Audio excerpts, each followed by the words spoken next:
আজকে হচ্ছে খুবই সাধারণ একটি রেসিপি নিয়ে চলে আসলাম আপনাদের মাঝে। আশা করি আপনাদের সবার ভালো লাগবে। আর এই জিনিসটা কিন্তু হয়তো অনেকেই আমরা খাই না, ফেলে দিই, কিন্তু এত মজার একটি খাবার ফেলে না দিয়ে কিন্তু আমরা এটাকে খেতে পারি। এটা হচ্ছে লাউয়ের খোসা। তো আসসালামু আলাইকুম, welcome back to my channel my page. খুবই সহজ রেসিপি নিয়ে চলে আসলাম, আশা করি আপনাদের ভালো লাগবে। তো এখানে এই তো মূল উপকরণ লাউয়ের খোসা। এই লাউয়ের খোসা কিন্তু প্রচুর পরিমাণ ভিটামিন একটি খাবার। আর একটা লাউয়ের কিন্তু অনেক তো এত দাম দিয়ে লাউ এনে খোসা মানে ফেলে দেওয়ার কিন্তু কোনো মানেই হয় না। তো যাই হোক, এখানে হচ্ছে পেঁয়াজ কলি আছে, আর এখানে হচ্ছে নতুন আলু সিম আছে। এটা দিয়ে কিন্তু ভাজি করলে অনেক বেশি ভালো হবে। তো উপকরণ আর এই তো এখানে আরও কিছু কিছু আছে, আমি সবই বলে দিচ্ছি। এখানে আছে নুন, আর হচ্ছে হলুদ, আর এখানে ফোড়নের জন্য আছে জিরা, তেজপাতা, আর হচ্ছে শুকনো মরিচ আছে, আর এই তো কাঁচা মরিচও নিয়ে নিছি, আর হচ্ছে ধনিয়া পাতা আছে। তো এটা কিন্তু একদমই সহজ। আপু ভাইয়ারা যারা নতুন রাঁধুনি আছেন সবাই কিন্তু ঝটপট করে নিতে পারবেন। আর খেতে দেখবেন গরম গরম ভাতের সাথে খেতে না অসাধারণ মজা হয় এটা আসলে। তো এরকম সহজ কিছু খাবার আছে যা আমরা অনেক সময় মানে করে খাওয়া হয় না, জিনিসগুলো ফেলে দিই। তো এখন থেকে আর লাউয়ের খোসা না ফেলে দিয়ে এরকম করে ভাজি করে আমরা খেতে পারি, আশা করি ভালো লাগবে।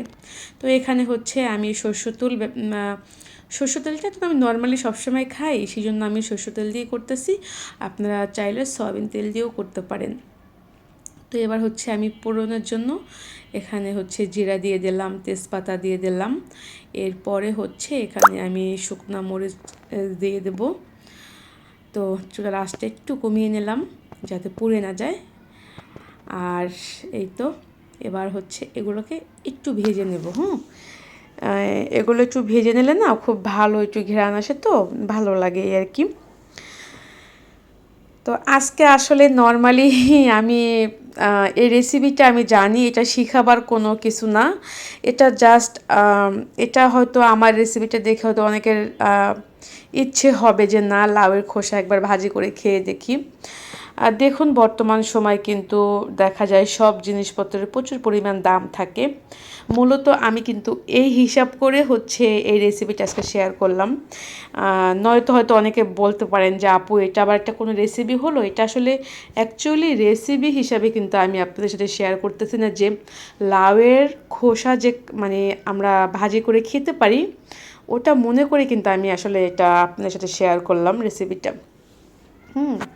আর নয়তো এটা তো ভাজি, নর্মালি একটা ভাজিটা দেখাবার কিছুই নাই। তো আমরা এখন থেকে লাউয়ের খোসা না ফেলে দিয়ে কিন্তু আমরা এরকম ইচ্ছে করলে ভাজি করে খেতে পারি। লাউয়ের খোসা কিন্তু ভর্তা করেও খাওয়া যায়, খুব মজা হয় খেতে লাউয়ের খোসা ভর্তা করে খেলে। তো হয়তো আবার অনেকে ভাবতে পারেন আপু তুমি কি খুব হিসাবি নাকি? আসলে আমি খুব হিসাবি না অ্যাকচুয়ালি, কিন্তু আমি না কোনো কিছু অপচয় করা মানে একদমই পছন্দ করি না। আর আমার কথা হলো যে যে জিনিসটা আমরা খেতে পারবো সেটা কেন ফেলে দেবো? অনেক সময় দেখবেন যে অনেক লাউ মানে একদম খুব সুন্দর কচি হয়, ওটার খোসাটা খুব নরম হয়। তো ওটা না ফেলে দিয়ে কিন্তু আমরা এরকম করে ভাজি করে খেতে পারি।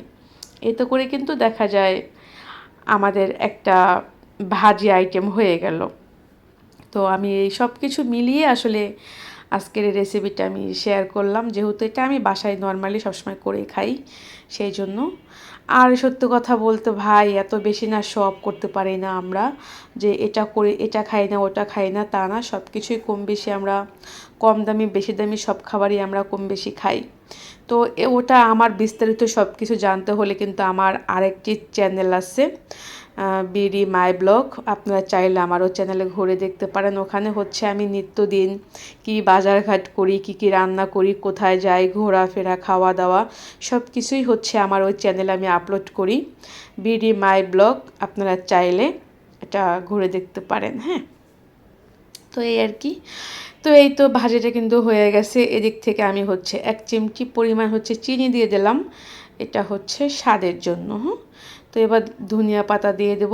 আর এটা কিন্তু একদম ভাজি করতে সময়ই লাগে না, জাস্ট অল্প কিছুক্ষণের ভিতরেই হয়ে যায়। এটা কিন্তু চাইলে আপনারা গরম গরম রুটির সাথেও খেতে পারবেন, ভাতের সাথেও খেতে পারবেন, যার যেরকম ইচ্ছে এটা খেতে পারবেন। হ্যাঁ, তবে করে খাবেন, আশা করি খুব ভালো লাগবে। তো এই তো আমার ভাজিটা হয়ে গেছে, এবার তুলে নেব। আর একটু চেষ্টা করবেন যাতে কালারটা সুন্দর থাকে, তাহলে কি দেখতেও ভালো লাগবে, খেতে ইচ্ছে হবে। তো এই তো আমার একদমই সহজ একটি রেসিপি, মানে ফেলে দেওয়া জিনিসের রেসিপি, লাউয়ের খোসা ভাজি। তো আশা করি আপনাদের কাছে ভালো লাগবে, যারা কখনো খাননি একবার করে খেয়ে দেখবেন যে কত মজার জিনিস এটা। তো সবাই অবশ্যই